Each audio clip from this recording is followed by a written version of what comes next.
Abilify is not for everyone. Call your doctor if your depression worsens or you have unusual changes in behavior or thoughts of suicide.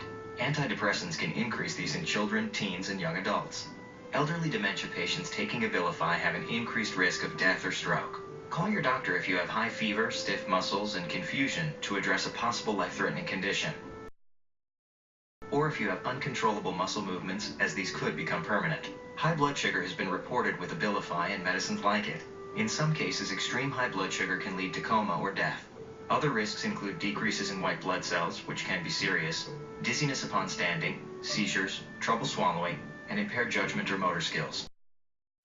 Cholesterol. Low blood calcium, severe kidney disease, or cannot sit or stand for 30 minutes. Muscle pain or weakness, decreased appetite, dry mouth, sweating, nausea, constipation, sexual side effects, men and women, yawn, tremor, or sleepiness. Allergic reactions such as tongue or throat swelling occur rarely and may be fatal. Fever, unexplained weakness or confusion. Allergic reaction, severe abdominal pain, or become constipated for 3 or more days. The more we learn about Lipitor, the more impressed I am. Lipitor is not for everyone, including people with liver problems and women who are nursing, pregnant, or may become pregnant. You need simple blood tests to check for liver problems. Tell your doctor if you're taking other medications or if you have any muscle pain or weakness. They may be a sign of a rare but serious side effect. Lipitor is one of many treatment options to consider with your doctor.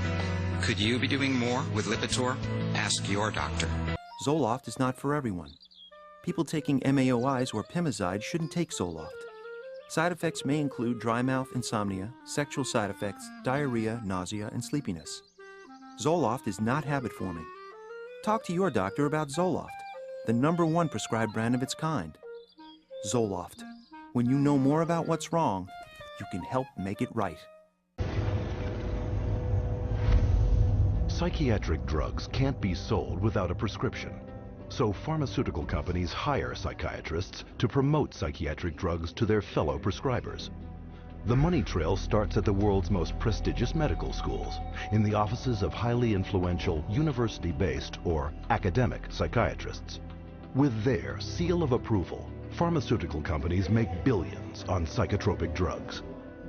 There are a lot of academic psychiatrists especially who have ties to 10 or 15 or 20 different pharmaceutical companies, and so they're making a very large amount of money. Whether they're professors or whether they work at big, medical institutions, those drug companies will make sure that they've got them on the payroll somehow. They'll have this person feed this information to their other peers, but it's all being motivated through monies being funded by pharmaceutical companies. About 40% of the early stage marketing dollars for pharmaceutical companies go straight to these thought leaders, psychiatrists.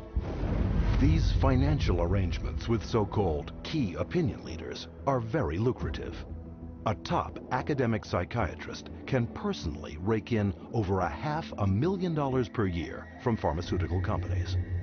These people are still considered the stars of their medical centers because they bring in all this great money from the pharmaceutical companies, and that helps keep the coffers of the medical center full. Universities receive a lot of money from the pharmaceutical industry.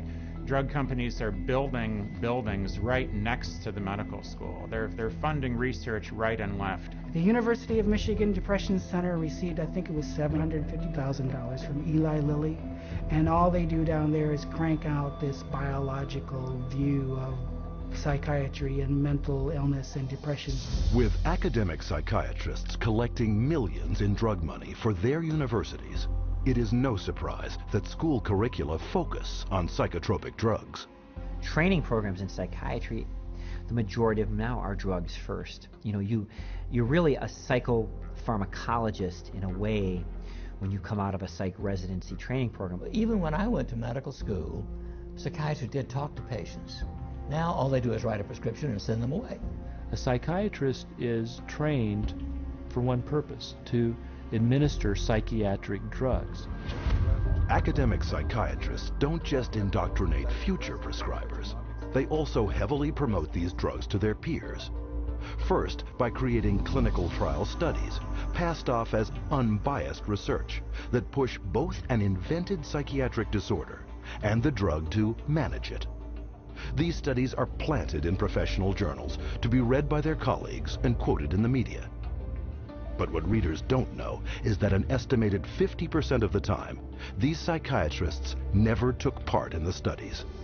One of the most unethical practices we're aware of is ghostwriting of journal articles, where somebody at the pharmaceutical company will write the paper and the academic physician will put his name on it and get it published in a major journal when he maybe changed 3 or 4 words in the whole article, and the article was basically written as a marketing tool by the drug company, and yet this academic puts his name on it as if he's the author. He has had no part in the study, and also he probably hasn't even read the study results, but he is prepared to receive $10,000, $20,000 to put his name at the front of the research, which gives it added authority. Ghostwriting is so common that even the psychiatrist running the FDA department evaluating psychiatric drug safety has attached his name to ghostwritten articles. The average physician picks that up and reads it. He believes it. And it's not a mystery that he would believe it. It seems reasonable that it's in black and white, it's in a good journal, it's in the New England Journal of Medicine, it must be true. These journals are often sent free to psychiatrists and doctors under the guise of legitimate medical research. And why are they free? Because pharmaceutical drug ads reap huge revenues for their publishers. So if you go through a medical journal, you'll see page after page of advertising for bipolar disorder and treatment of using medications, or advertisings for depression and treatment of using medications, schizophrenia. So it's really everywhere. I remember just a couple of years ago, the first time I opened the journal from the American Psychological Association called the APA Monitor, and there was a multi-page ad, high gloss, very expensive, for Concerta, which is time-release Ritalin. I resigned from the American Psychological Association. I wasn't going to be part of this whatsoever. It's very hard when your major source of income is advertising and advertising placement to write an article that's negative about a particular drug and expect that company to continue to buy ads in your medical journal. So that's a major issue. But psychiatric key opinion leaders aren't satisfied with filling medical journals with ghostwritten articles. They also spread the gospel of psychotropic drugs at conferences in continuing medical education, or CME. Physicians and nurse practitioners and physicians assistants are mandated to take a certain amount of continuing education credits every year. Well, 70% of all continuing medical education is now funded by the pharmaceutical industry. That seminar is going to be taught by a professional who is employed by the pharmaceutical company. The very nature of where someone is giving you your support means you are biased to that person's side. Many physicians and many psychiatrists who attend medical conferences don't know that when they go to that conference meeting that's about antidepressants, antipsychotics, and it's generally an academic psychiatrist who's speaking, they don't realize that person's probably making about $10,000 for that 1-hour speech. But you don't have to be an academic psychiatrist to get a piece of the pie. Psychiatrists who heavily prescribe psychotropic drugs are generously rewarded by pharmaceutical sales representatives for drumming up local business.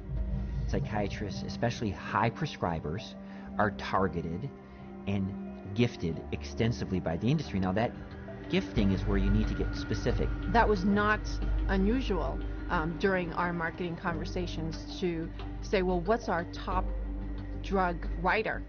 You know, who's the doctor that's prescribing the most of this drug? Well, you know, let's send them to the Kentucky Derby. We offered trips on some occasions to come out and hear a 2-hour talk, but it happened to be on a nice island in Hawaii. There were a lot of things that we did day in and day out to try to get the doctors to write our drugs, or in my case, to write for the psychiatric drugs. We did a lot of lunches and dinners, and we brought in speakers, and those speakers were obviously paid by us, and we would wave, you know, renowned studies at them from renowned journals. But of course, we would never say that these studies were paid for by our company, and that it was written by a ghostwriter who was paid by our company, or that our company tends to do a ton of advertising within that particular medical journal. We would never say that. With over 300 million psychiatric drug prescriptions written every year, high-prescribing psychiatrists are richly rewarded for opening up new markets. They receive up to 25% more pharmaceutical money than any other medical specialty, an average in one state of more than $45,000 per top psychiatrist per year. Psychiatrists get more kickback from the pharmaceutical companies than any other branch of medicine. The profession of psychiatry couldn't keep its journals afloat, couldn't keep its conferences afloat, couldn't keep its organizations afloat without money from drug companies.